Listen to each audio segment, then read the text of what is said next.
When your own son gets married and you're told you weren't invited because you're not special enough, that's not just a betrayal. That's a knife straight into your soul. My name is Margaret Collins, and this is the story of how my life shattered in a single sentence. I thought I had done everything right. I raised my only son, Andrew. After losing my husband, I worked hard, I sacrificed, and for the last 3 years, I gave them everything I had. Money for rent money, for groceries, even money for Sophie's wedding dress. And yet when I finally picked up the phone to ask about the date of their wedding, my daughter-in-law looked me dead in the eye and said with a smug smile, "We already got married yesterday. We only invited special people." That phrase, special people, is now burned into my memory. It didn't just sting. It hollowed me out. I had spent $33,400 over the last 3 years keeping their lives afloat, believing I was part of their future, believing I was family. And in that one moment, I realized I wasn't family at all. I was a walking wallet, an ATM with feelings. What makes a story like this powerful and terrifying is that it could happen to anyone. Family betrayal isn't rare. Thousands of parents, especially mothers, are being used every single day, drained of their savings, manipulated with fake affection, discarded when the money runs out, and nobody talks about it because who wants to admit their own child has turned them into prey? As Sophie sat comfortably on the sofa I had bought for them, scrolling through her phone as if I didn't even exist, I felt an emptiness I can't describe. Andrew, my own son, couldn't even look at me. That silence was worse than any scream. It told me everything. He had chosen her side. He had chosen greed, and I had lost him long before that phone call. But here's the part you need to hear. This isn't just a sad story. It's a story of awakening. It's about how a 71-year-old woman discovered her strength, reclaimed her freedom, and turned betrayal into revenge. Because what they never expected was that the woman they dismissed as useless, the woman they humiliated with the words, "Only special people," would become the very woman who destroyed their lives. Stay with me, because the truth I'm about to share will leave you shaken. This is not just drama. It's a shocking, true story of family betrayal, elder abuse, and a mother's revenge. I wish I could tell you that Sophie's words were just careless, that maybe she didn't mean it the way it sounded. But the truth is, those 4 poisoned words, "only special people," were exactly what she meant. They cut deeper than any knife because they revealed what had been festering beneath the surface. For years, I was never really seen as family. I was a resource, a bank account that could walk and talk. And the worst part, Andrew, my own son, stood there in silence, letting her words hang in the air like smoke after a fire. For 3 years, I had built their lives brick by brick with money I didn't really have to spare. Every month, $500 for rent. That was $18,000 gone straight from my retirement. Another $200 on groceries and supplies, adding up to about $7,200. Birthday gifts, Christmas gifts, anniversaries, at least another $3,000. Sophie's emergencies, $800 for a medical bill, $600 for an air conditioner repair, $2,500 for a car loan that was never repaid. Then the furniture, $1,200 for the sofa where Sophie lounged so comfortably while telling me I wasn't special. In total, $33,400. I had it all written down later, every dollar like a tombstone for the sacrifices I made.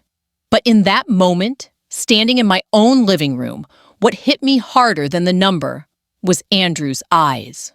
Or rather, the absence of them. He couldn't even look at me. His gaze stayed glued to the floor as if the weight of shame might crush him if our eyes met. And I realized something devastating. He wasn't ashamed. He was indifferent. I thought back to the little boy who used to hug me so tightly at the park, who once whispered, "You're the best mom in the world." That boy was gone. In his place stood a man who had learned to let his wife speak for him, who had learned that his mother's love could be measured in wire transfers and grocery bags, who had decided it was easier to stay silent while his wife erased me from his wedding than to defend me. That silence was betrayal, and it wasn't the first time. Over the years, there had been cracks I chose to ignore. The rushed thanks when I paid their overdue bills. The way Andrew would text me, not to ask how I was doing, but to say, "Mom, can you send $200 by tonight?" The way Sophie would call me Mom, only when she needed something, her voice dripping with fake sweetness like honey poured over poison. I told myself they were young, they were stressed, they would grow out of it. But the truth is, they were growing into it. I had trained them to see me not as a person, but as an ATM with feelings. The humiliation of being excluded from the wedding was bad enough. But what crushed me even more was realizing I had financed every detail of that wedding I was forbidden to attend. I had given Sophie $800 just weeks earlier, believing it was for personal expenses. Now I saw her glowing in a white dress I had unknowingly paid for standing next to my son, in photos where her parents and siblings toasted with champagne. Everyone was there except me. The woman who had sacrificed her savings, her comfort, and her dignity was erased like she didn't exist.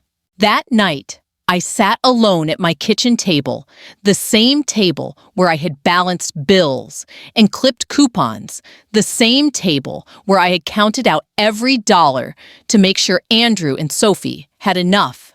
And for the first time in years, I asked myself, what about me? I had eaten beans and rice so they could eat steak. I had canceled doctor appointments so they could cover their car payment. I had skipped vacations, skipped birthdays for myself, skipped joy, because every time I had a little extra, it went straight to them. And what did I get in return? A cold living room, a daughter-in-law smirking on my sofa, a son who couldn't meet my eyes. I wasn't a mother anymore. I was a utility, a machine, a source of cash disguised as family. And that realization broke something inside me. For years, I had told myself love meant sacrifice, that being a good mother meant never saying no. But that night, staring at the dark window, I saw my reflection and barely recognized her. I didn't see the woman who had raised Andrew with love and patience. I saw a woman hollowed out by giving a woman who had lost herself to the endless demands of others. The betrayal wasn't just in being excluded from a wedding. The betrayal was in the slow erosion of my worth, the way my son had allowed me to become invisible, except for the balance in my bank account.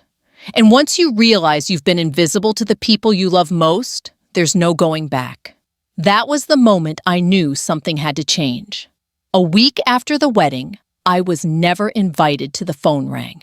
It was Sophie. Her voice, coated in sugar, slid through the receiver like syrup. "Mom, the rent is overdue. I know you must have just forgotten to transfer it. Andrew is so worried. We don't want you to feel pressured, but if you could just help us one more time." I gripped the phone so tightly, my knuckles turned white. For years, I had answered those calls with automatic compliance. But not this time. Something inside me had cracked open. I took a deep breath and replied, my voice steady but sharp. "Didn't I warn you? I only help special people." The silence that followed was golden. Sophie didn't know what to say. For once, she couldn't twist her words into a net to trap me. But the war was only beginning. The very next Saturday, Andrew and Sophie showed up at my door. They didn't call first. They just appeared smiling, as if nothing had happened. Sophie carried a box of pastries. Andrew mumbled something about missing me.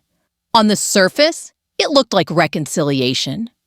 But the moment they stepped inside, I could smell the performance. Sophie's hug was too long, too staged.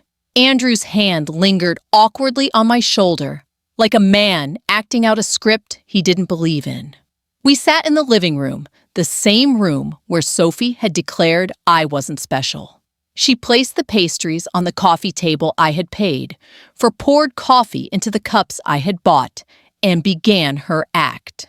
Mom, Andrew and I have been talking. We're really worried about you.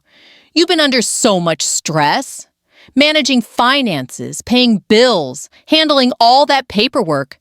It must be exhausting. Andrew nodded dutifully, still unable to look me in the eyes. Yeah, Mom. We just want what's best for you. You shouldn't have to carry that burden anymore. That's when Sophie reached into her purse and slid a neat stack of papers across the table. Legal documents, contracts, on top bold letters, durable power of attorney. My heart pounded. I had heard of this. It was a legal trap disguised as help. If I signed those papers, I would hand over complete control of my finances to Andrew, or worse, to Sophie. My bank accounts, my house, my retirement, even the right to decide how to spend my own money. It would all belong to them. Sophie smiled sweetly, tapping the pen against the page. This is just to make sure you don't have to worry anymore. We'll take care of everything.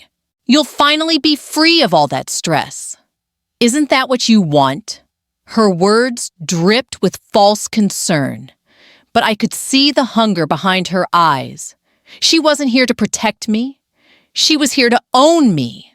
I stared at Andrew, hoping just for a second that he would stop this, that he would put the pen down and say, "No, Sophie, this is wrong. She's our mother, not our ATM." But Andrew stayed silent.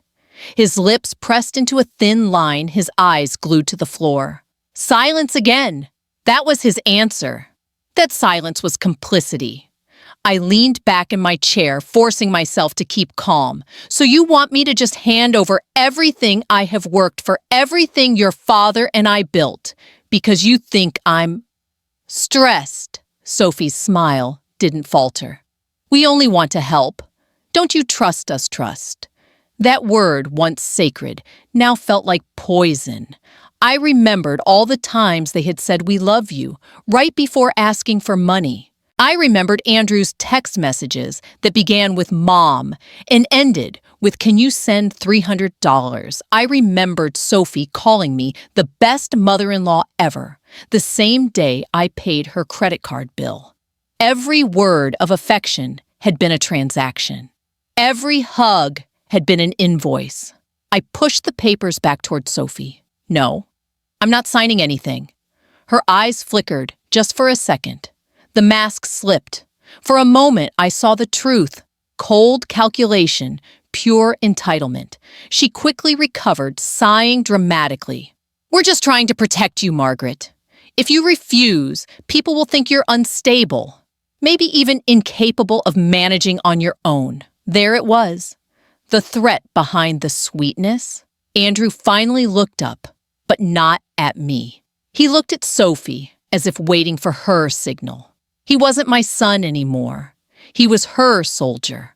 That was the day I stopped being their mother and became their target. That night, after Sophie slid the power of attorney papers across my coffee table, and Andrew refused to meet my eyes, I lay awake, staring at the ceiling. Sleep refused to come. My mind wandered backward, pulling me into memories I hadn't visited in years.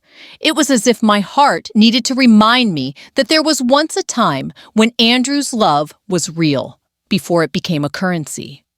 I remembered the afternoons in the park, when Andrew was just a boy, maybe 7 or 8 years old. His hair stuck up in messy tufts, his knees always scraped from climbing trees, his laughter carrying across the playground like music. He would run toward me, his small arms flung wide, shouting, "Mom, catch me!" And I would catch him every single time. He trusted me completely. In those moments, I was his whole world.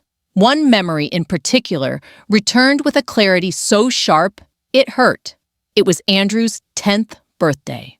I couldn't afford much, but I baked him a chocolate cake from scratch, icing it with shaky hands after working a double shift.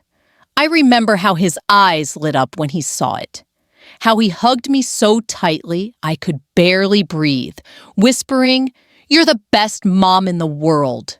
He didn't care that the cake wasn't perfect. To him, it was everything. To me, he was everything. Where did that boy go?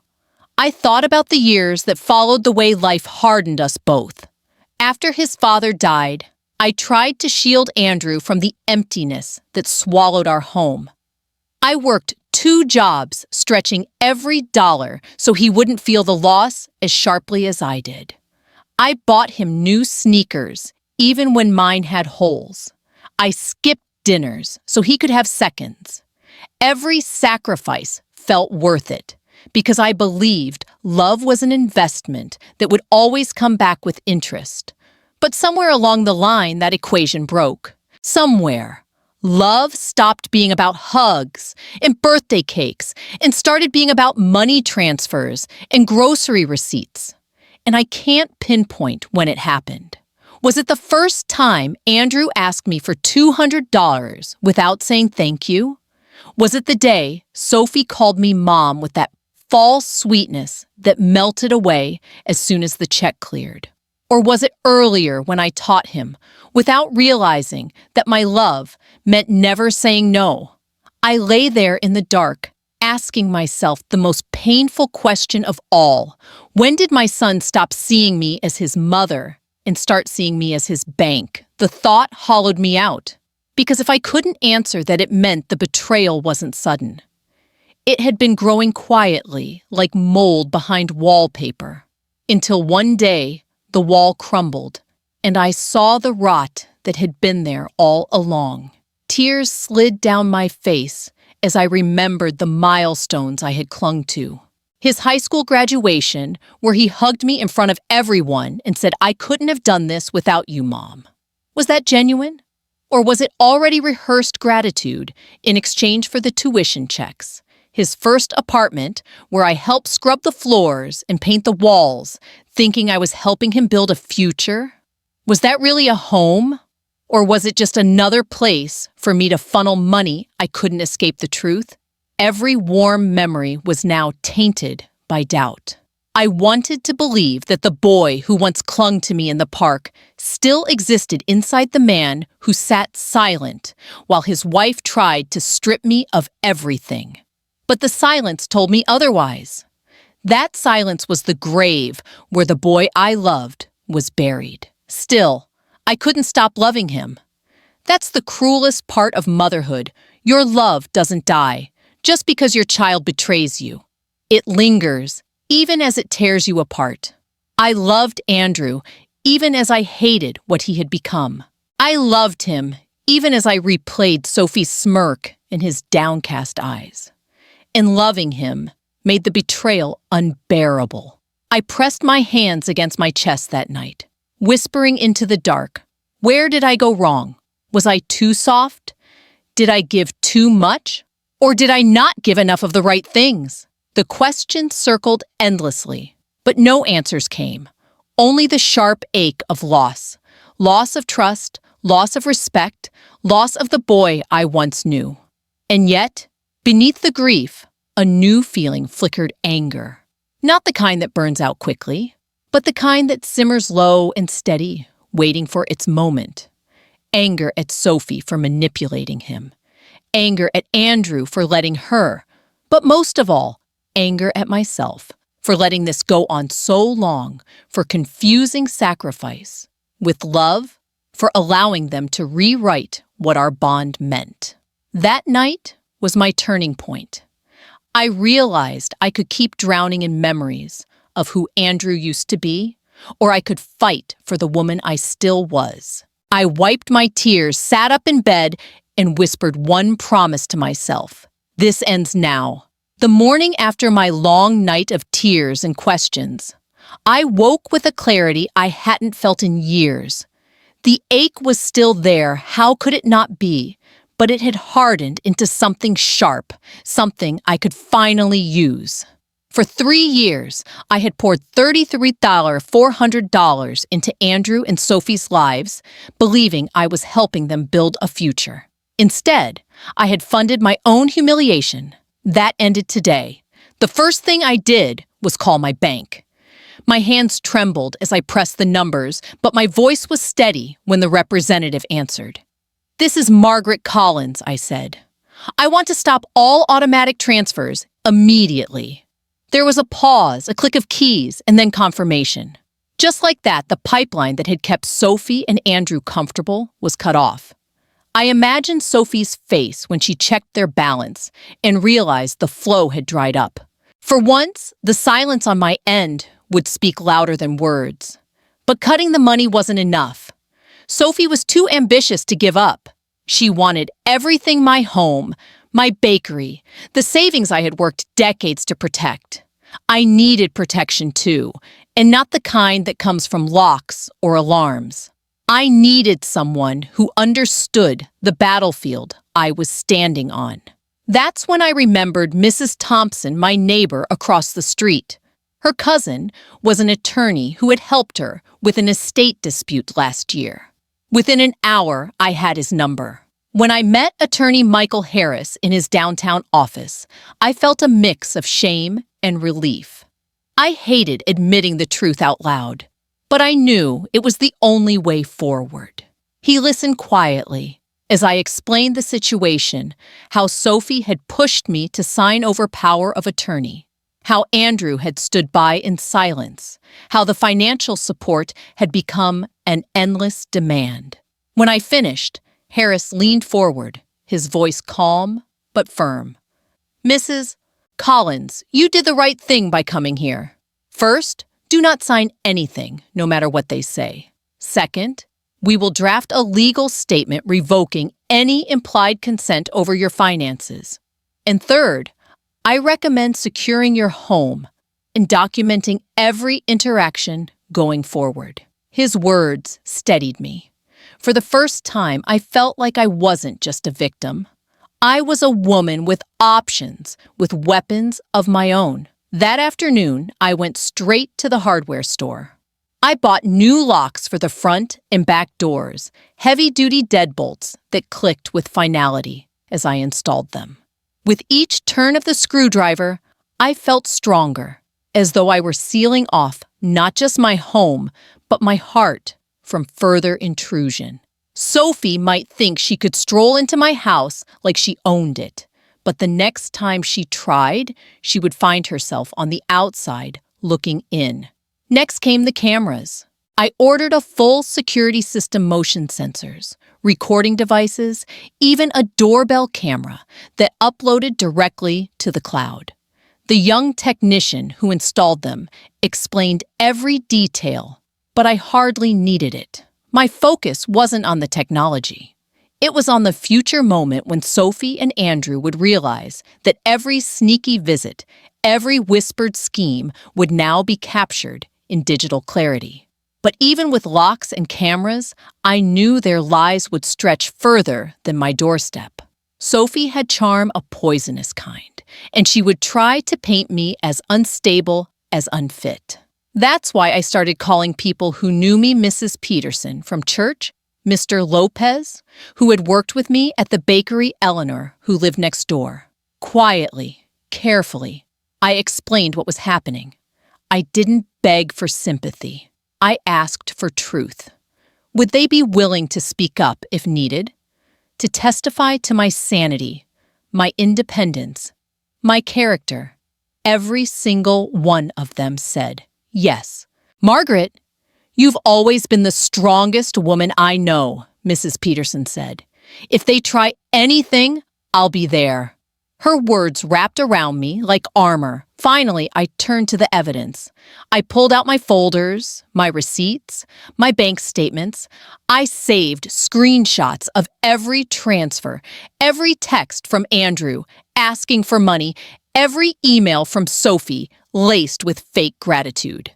I even wrote a timeline starting with the first $400 grocery payment, all the way up to the day she excluded me from the wedding. Piece by piece, I was building a case, not just in court, but in the court of truth. That night, as I slid the thick folder into my desk drawer, I felt something I hadn't felt in a long time: control. For too long, I had let them set the terms. Now the roles were shifting. I wasn't the helpless mother they thought they could manipulate. I was the woman preparing the ground for their downfall. I poured myself a cup of tea, sat by the window, and watched the quiet street outside. Andrew and Sophie didn't know it yet, but their game was already over. The only question left was how loudly the truth would echo when it came crashing down. The morning of the hearing, I dressed slowly, carefully, like a soldier putting on armor before battle. I chose a black suit I hadn't worn in years, pressed crisp and clean. Looking at myself in the mirror, I didn't see the tired woman Andrew and Sophie tried to paint me as. I saw a mother who had endured betrayal and humiliation, but refused to surrender her dignity. My hands shook slightly as I pinned my brooch to my lapel, but my eyes were steady. When I arrived at the courthouse with Attorney Harris by my side, my breath caught in my throat. There they were, Andrew in a new suit he probably bought with a credit card I had once co-signed, and Sophie dressed in black as if she were attending a funeral. Maybe she was, because today, it wasn't just my freedom on trial. It was the death of the illusion that we were still a family. Their lawyer opened with practiced confidence, his voice smooth and persuasive. "Your Honor," he said, "Mrs. Margaret Collins has demonstrated erratic behavior in recent months. She has cut off her family without explanation, installed unnecessary surveillance, and become isolated under the influence of outsiders. We believe she is no longer able to manage her finances or make rational decisions." His words were daggers, but they were also rehearsed lies. I sat tall, refusing to flinch. Harris leaned toward me and whispered, "Remember, we don't have to prove anything." "They do.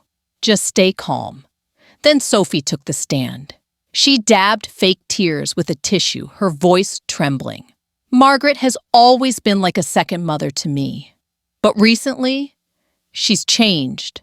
She's hostile, paranoid, and she refuses to let us help her. We're just so worried about her. Her performance could have won an Oscar. But to me, it was a grotesque play. I wanted to shout to expose every lie, but I bit my tongue. The truth would have its moment. Andrew followed, and watching my son swear an oath before speaking was one of the most painful sights of my life. He looked the judge in the eye and said, "My mother has become irrational. She's been manipulated by people who don't care about her. All we want is to protect her." His words twisted the knife deeper than Sophie's ever could, because they weren't just lies. They were spoken by the boy I raised, the boy I had once believed loved me unconditionally. When Harris cross-examined them, the cracks began to show. "Mrs. Bennett," he asked Sophie, "can you tell the court the last time you called my client without asking for money?" She froze. "We always talked about many things." "A specific date, please," Sophie stammered. I can't remember." "And, Mr. Collins," Harris turned to Andrew, "is it true that at age 35, you rely on your 71-year-old mother to pay your rent?" Andrew's face flushed. He shifted uncomfortably, searching for words. "We were just going through a rough patch." Harris cut him off. "A rough patch that has lasted 3 years and cost her 33-year-old $400. The silence in the courtroom was deafening. Then it was my turn. I walked slowly to the witness stand, every step heavy with the weight of 71 years, but also with a determination I hadn't felt in decades. I raised my hand, swore the oath, and sat down. Harris asked the first question. "Mrs. Collins, why did you decide to stop financially supporting your son and daughter-in-law?" I looked directly at the judge. My voice was calm, steady, because I finally understood that what they were giving me wasn't love. It was a transaction. My money was welcome, but I, as a person, was not. I paused, letting the silence settle. They excluded me from their wedding. They told me I wasn't a special person. After 3 years of paying their rent, their bills, their emergencies, I realized I was nothing more than an ATM with feelings. I told my story about the $500 monthly rent payments, the groceries, the furniture, the medical bills, the wedding dress I had paid for, but never got to see. I described the humiliation of finding strangers in my home, rifling through my private documents, trying to push me into signing away my rights. My voice did not waver, because this time I wasn't begging for affection. I was testifying for my freedom. Harris then called our witnesses. My pharmacist, Mr. Green, admitted how Sophie had tricked him into signing a misleading statement. Dr. Moore, the psychiatrist, presented my cognitive test results, above average for my age, clear evidence of my competence. Mrs. Peterson Eleanor and others testified about my independence, my clarity, my active role in the community. Each voice added weight to the scales, tipping them back where they belonged. When the judge finally spoke, the courtroom fell silent. After reviewing all evidence, he said it is clear Mrs. Collins is in full possession of her mental faculties. The request for guardianship is denied. Furthermore, the court notes strong indications that this case was motivated by financial interest rather than genuine concern. In that moment, relief washed over me like a tidal wave. I had not only defended my mind, but I had exposed the truth. Andrew and Sophie's scheme lay in ruins, stripped bare before the law. I glanced at them as I left the stand. Sophie's face twisted with fury, Andrew's eyes full of something between shame and resentment. But it no longer mattered. I had won back more than just my money. I had won back my dignity. When the gavel finally struck and the judge's words echoed in the courtroom, it was as if 3 years of chains snapped all at once. Guardianship denied. My name cleared. My dignity intact. I walked out of that courtroom lighter than I had felt in decades. But for Andrew and Sophie, that sound was the collapse of the fortress they thought they had built on my back. Outside the courthouse, Sophie stormed past me without a word, her heels clattering like gunshots on the marble floor. Her lawyer tried to calm her, but her fury was volcanic. Andrew trailed behind his face, pale and hollow, unable to meet my eyes. For a brief moment, I wondered if shame had finally touched him. But the truth was simpler. Their meal ticket was gone, and panic had taken its place. The fallout was immediate. With my transfers canceled, their rent payments evaporated. Within a month, they received eviction notices. I didn't celebrate when I heard they were still my blood, but I couldn't help the quiet satisfaction that justice was doing its work. Sophie, who once boasted about designer shoes and spa appointments, now sold handbags online to scrape together money for groceries. Andrew, my son, who had once turned his face away from me, was seen working part-time shifts at a hardware store. Neighbors whispered, of course. Family friends called me with updates, some out of gossip, others out of pity. Margaret, one of them, said they had to move into a 1-bedroom apartment on the east side. It's nothing like the place you paid for. I nodded quietly. There was no joy in hearing it, but there was truth. They had built their lives on lies and entitlement, and when the foundation cracked, the whole house came down. What stung most wasn't their downfall, but the silence between us. Andrew never came to apologize. Not once did he pick up the phone to say, "Mom, I was wrong." Instead, he let the distance grow as though admitting his mistake would cost him more than losing me already had. Sophie predictably filled the silence with venom. On social media, she hinted that I had been brainwashed by greedy lawyers and jealous neighbors. But no amount of her performance could erase the truth they had stood in court and been stripped bare. Everyone saw it. Everyone knew. Their reputations suffered. In our small community, word traveled faster than wildfire. At church, people whispered when Sophie walked by. At the local market, Andrew kept his head down. They had tried to brand me incompetent, but the only label that stuck was theirs. Opportunists, manipulators, ungrateful children. It was no longer me they humiliated, it was themselves. Meanwhile, I was finally breathing again. With the help of Attorney Harris, I secured my accounts, updated my will, and cut every legal tie that could allow them to drain me again. The bakery I had once feared they'd steal became mine alone, a symbol of everything I had built with my own hands. Some days I walked through it, slowly running my fingers over the counters, inhaling the faint smell of flour and sugar. This was my legacy. Not theirs. But the true consequence wasn't financial. It was emotional. They had gambled everything, and in losing, they lost me for good. I grieved that loss deeply. At night, I still thought of the boy Andrew, once was the one who clung to me during thunderstorms. The one who promised he'd take care of me when I was old. That boy was gone, replaced by a man who chose greed over love. And while the court had given me freedom, it also confirmed a bitter truth: my son was no longer mine. As for Sophie, she withered without her stage. Her manipulation thrived in shadows, whispered behind closed doors. But in the light of public exposure, her power shrank. Friends she once charmed stopped answering her calls. Her own family, embarrassed by the scandal, pulled back.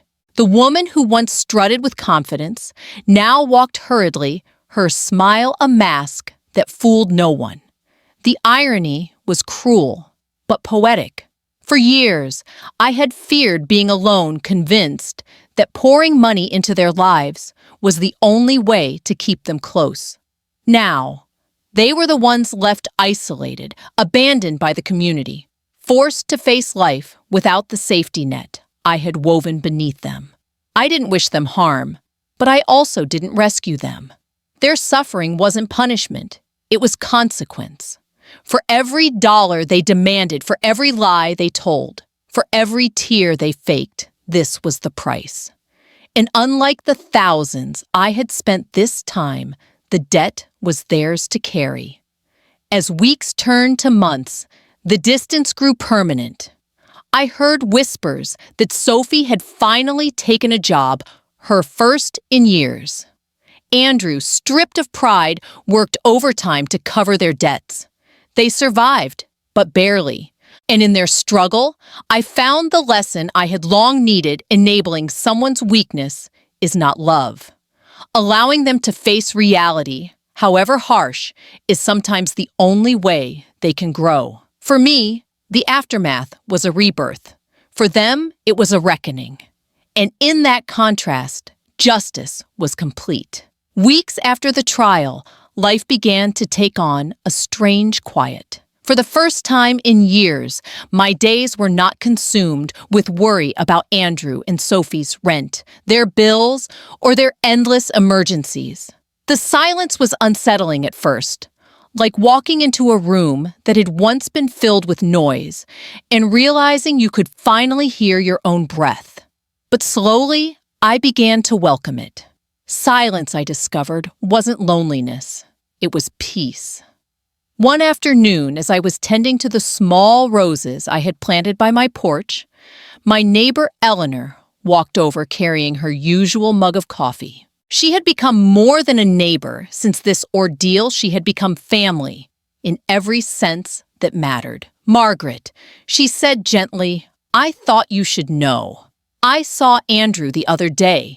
He's working at the hardware store downtown. Looked tired, but steady." For a moment, my hands froze on the gardening shears. The image of my son behind a counter, wearing a name tag, instead of leaning on my bank account, flickered in my mind. Part of me wanted to cry. Another part wanted to smile. For the first time in years, Andrew was standing on his own feet. Not because I held him up, but because he had no choice. Eleanor studied my face, perhaps waiting for anger or sadness. But what she saw instead was resignation. "Thank you for telling me," I said softly. And that was all. That night, I lay awake, staring at the ceiling memories of Andrew's childhood flooding back. His laughter as a boy, the way he used to run into my arms after school. The promises he whispered that he'd always protect me. Now he was a grown man, finally working, finally supporting himself, but not by my side. The pain of that truth pierced deep. Yet beneath the ache was a strange relief. My son had survived without me, and so had I without him. People sometimes ask me if I regret it, if I wish I had forgiven him sooner, if I wish I could rebuild the bridge between us. But forgiveness is not the same as forgetting. What Andrew and Sophie tried to do wasn't a mistake born of youth. It was a deliberate act of betrayal, a plan to strip me of my dignity and my freedom. Some wounds heal, but others leave scars too deep to pretend they never happened. I didn't hate Andrew, not even after everything, but I no longer chased the version of him I once knew. The boy who held my hand during thunderstorms was gone. The man who stood in court to call me incompetent was real. Accepting that truth was not cruelty, it was survival. Instead of mourning endlessly, I turned my energy to those who chose me willingly. Eleanor invited me to join her garden club, and suddenly my evenings were filled with laughter stories and the warmth of women who understood my pain. We shared our experiences of family betrayal, each story different, but woven together by the same thread of disappointment and resilience. Through them, I discovered that family isn't defined by blood. Family is the people who stand beside you when the storm hits, not the ones who create the storm. My neighbors, my friends, even the young man at the hardware store who installed my cameras, they showed me more respect, more kindness than Andrew and Sophie ever had. Still, there were moments when my heart betrayed me. When I passed by the hardware store, I caught myself glancing inside, wondering if Andrew was there. Once I saw him stacking boxes, sweat on his brow. Our eyes almost met, but I turned away before the moment could solidify. I knew what would happen if I went inside. He'd offer a half smile, maybe a few hollow words, and Sophie's shadow would always loom behind him. I couldn't afford to reopen that wound, so I chose distance not out of spite, but out of self-preservation. Sometimes love means holding on. Other times, it means letting go. My love for Andrew was undeniable, but I refused to let it chain me to humiliation ever again. When I shared this with Eleanor one evening, she nodded with the quiet wisdom of someone who had lived through the same. "You've made peace, Margaret," she said. "That's more powerful than revenge." And she was right. The court had given me justice, but my own heart had given me peace. Andrew might rebuild his life. Sophie might fade into the background or continue her schemes elsewhere. That was their path to walk, not mine to control. My path was finally clear: to live, to create, to love myself, enough to never beg for scraps of affection again. I hadn't won back my son, but I had won back myself. And in the end, that was the only reconciliation I needed. When the dust of the courtroom settled and the echoes of betrayal finally faded, I stepped into a life that felt brand new. For the first time in years, I wasn't counting pennies for someone else's rent or waiting by the phone for demands disguised as love. I was counting miles on a map, flights I had always postponed, and memories I was finally free to create for myself. I traveled to Italy, standing in the shadow of the Colosseum, tasting gelato in the warm Roman sun. I wandered through the lavender fields of Provence, and I laughed, really laughed for the first time in decades. My suitcase was filled not with guilt or obligations, but with postcards and souvenirs I chose for myself. Every trip was proof that life doesn't end at 71. Sometimes it begins there. Back home, I turned my attention to others who had been where I once was. I donated part of my savings to organizations that protect seniors from family exploitation. I volunteered at local groups, speaking to women who felt trapped, ashamed, or silenced by manipulative relatives. I told them, your worth is not measured by the money you give. Your love doesn't have to be bought to be real. And I watched as tears turned into hope in their eyes, the same way mine once did. My days are now filled with peace painting in the mornings, walking with friends in the afternoons, sharing coffee with neighbors who treat me as more than a wallet with legs. The ghosts of betrayal still whisper sometimes, but they no longer hold power. I learned something unshakable, something I want you to remember too. True love never has a price, and freedom is never too expensive. So I'll ask you this, if you were in my place, would you have found the courage to say no? Or would you still be paying for affection that never really existed? Share your thoughts with me in the comments I read, every single one. And if this story spoke to you, save it for the days when you need strength. Subscribe to my channel for more true stories of resilience. And pass it along to someone who needs to hear that freedom is possible at any age. Because your dignity is worth protecting, your heart is worth honoring, and your story, just like mine, isn't over yet.